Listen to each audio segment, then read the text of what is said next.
بسم اللہ الرحمن الرحیم قال النبی صلی اللہ علیہ وسلم التاجر الصدوق الامین مع النبیین والصدیقین والشہداء او کما قال علیہ الصلاۃ والسلام۔ نبی کریم صلی اللہ علیہ وسلم کا ارشاد ہے کہ وہ تاجر جو نہایت سچا اور نہایت امانت دار ہو وہ قیامت والے دن انبیاء، صدیقین اور شہداء کے ساتھ ہوگا۔ معزز ناظرین، اس حدیث مبارکہ میں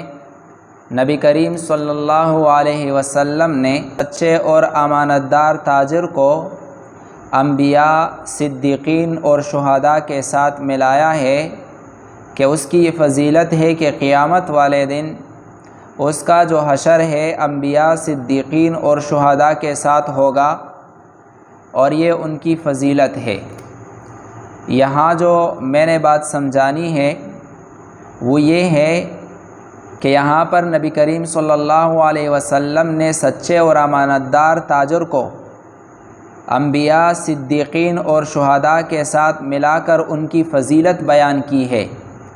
لیکن اس سے یہ لازم نہیں آئے گا کہ انبیاء علیہم السلام، صدیقین اور شہداء کے تمام فضائل اس کو حاصل ہو جائیں گے، نہیں، بلکہ اس کی فضیلت اتنی ہے کہ وہ ان کے ساتھ مل گیا اور قیامت والے دن وہ ان کے ساتھ ہوگا۔ بقایا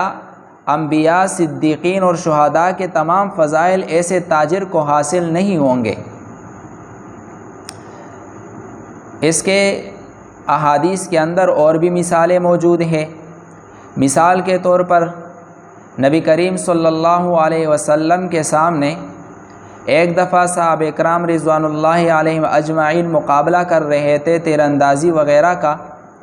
تو آپس میں انہوں نے ساتھی چن لیے، تو حضرت سلمان رضی اللہ تعالی عنہ اکیلے رہ گئے۔ تو نبی کریم صلی اللہ علیہ وسلم نے ارشاد فرمایا، سلمان منا اہل البیت، کہ سلمان رضی اللہ تعالی عنہ میرے اہل بیت میں سے ہے۔ تو نبی کریم صلی اللہ علیہ وسلم نے حضرت سلمان رضی اللہ تعالی عنہ کو اہل بیت کے ساتھ ملایا، تو یہ ملانا ہی ان کی فضیلت ہے۔ بقایا اہل بیت کے تمام فضائل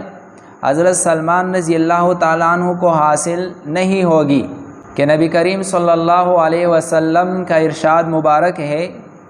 کہ من خرج فی طلب العلم فہو فی سبیل اللہ حتی یرجع،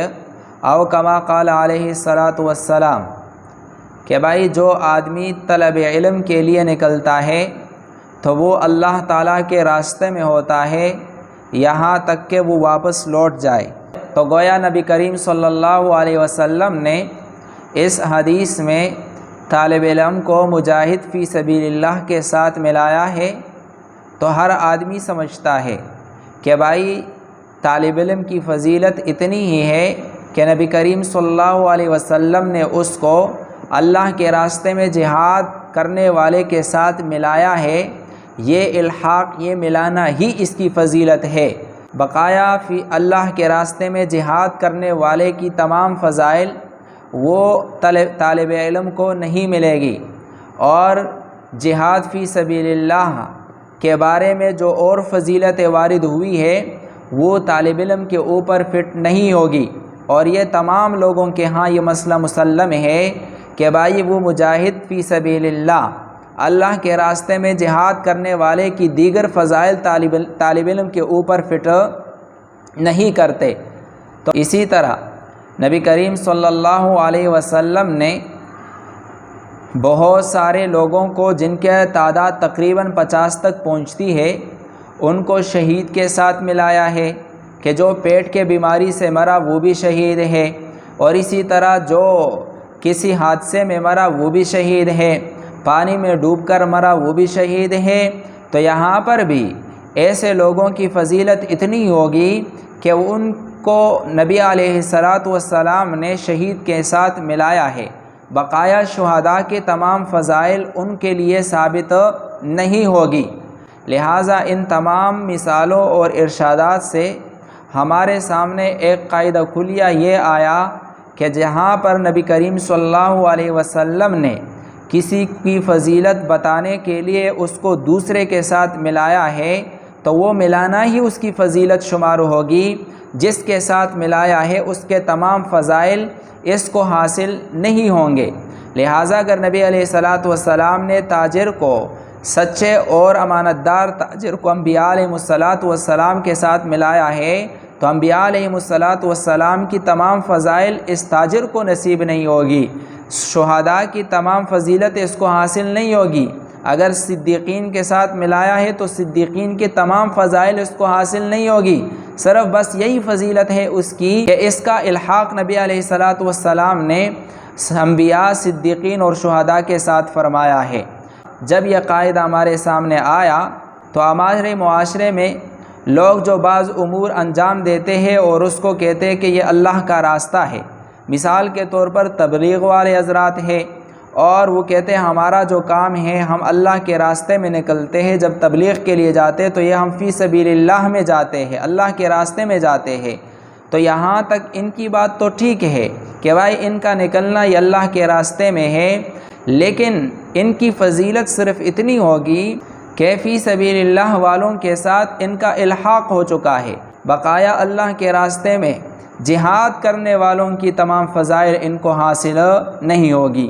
لہٰذا اللہ کے راستے میں جہاد کرنے والوں کے فضائل اٹھا کر دیگر امور، دیگر جگہوں پر فٹ کرنا یہ مناسب نہیں ہے اور یہ غلط طریقہ ہے۔ بقایا ہمارے لوگ کہتے ہیں کہ جہاد کا معنی ہے اللہ کے راستے میں مشقت اٹھانا، برداشت کرنا، لہٰذا جو آدمی بھی اللہ کے راستے میں مشقت اٹھائے تو جہاد کے فضائل اس کو ملنے چاہیے۔ تو ان کے لیے عرض ہے کہ جہاد کا ایک ہے لغوی معنی